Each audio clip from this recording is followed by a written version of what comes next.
tentang pengertian serta fungsi dan kedudukan dari Al-Quran dan hadis. Selanjutnya Ibu akan bertanya kepada Anda semuanya, apa itu pengertian Al-Quran dan hadis? Siapa yang tahu? Saya, Bu.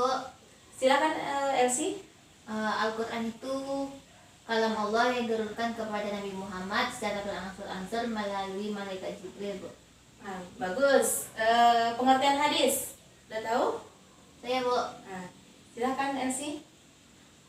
Segala perkataan atau perbuatan yang telah ditetapkan oleh Rasulullah melalui sunnah.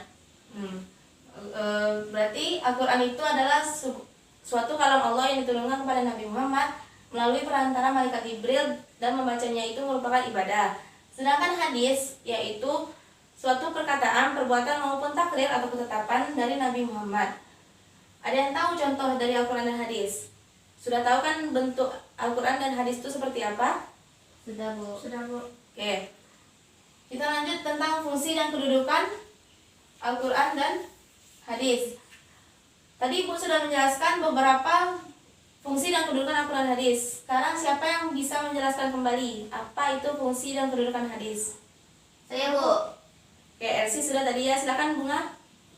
Baiklah, Bu, terima kasih. Fungsi dan kedudukan Al-Quran yang pertama yaitu sebagai sumber ajaran hukum Islam yang utama. Yang kedua sebagai petunjuk umat manusia ke jalan yang lurus. Dan yang ketiga yaitu sebagai pengontrol pengoreksi terhadap ajaran terdahulu. Sedangkan itu fungsi dari kedudukan hadis, fungsi dan kedudukan hadis. Yang pertama yaitu sebagai sumber hukum ajaran Islam yang kedua setelah Al-Quran. Dan yang kedua yaitu sebagai perinci dari ayat Al-Quran yang masih global atau umum. Dan yang ketiga yaitu menetapkan hukum yang belum terdapat dalam Al-Quran. Bagus.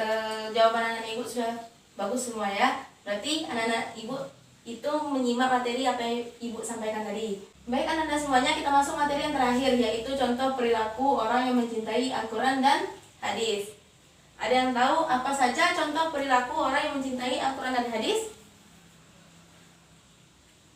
Dan seperti tidak tahu ya, Ibu kasih waktu sekitar 2 menit untuk memikirkan apa saja contoh perilaku orang yang mencintai Al-Quran dan hadis.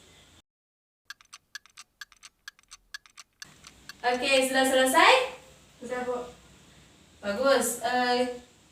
Siapa yang tahu apa saja contoh perilaku orang yang mencintai Al-Quran dan hadis? Saya, Bu. Oke, silakan Elsie. Menjadikan sebagai dasar atau landasan sebagai segala tindakan, kemudian membaca dan mempelajarinya, Bu.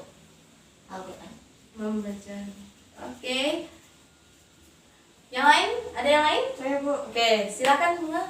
Berusaha untuk menjaga kesucian Al-Quran dan hadis apabila ada yang meremehkannya, Bu. Nah, bagus. Jawaban anak Ibu semua itu benar. Yaitu contoh perilaku orang yang mencintai Al-Quran dan hadis. Yang pertama yaitu sebagai menjadikan Al-Quran dan hadis sebagai landasan atau dasar dalam menjalani hidup.